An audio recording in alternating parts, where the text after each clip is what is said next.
Когато силата ми се докосне до земята, се превърна в магически амулет. Той променя маските, които хората са поставили за себе си.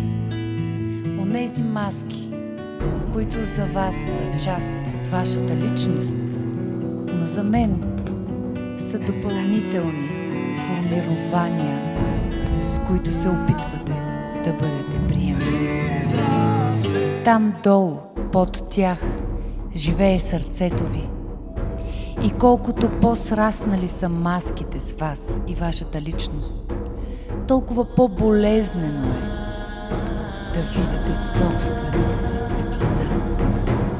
Но болката трае само няколко мига.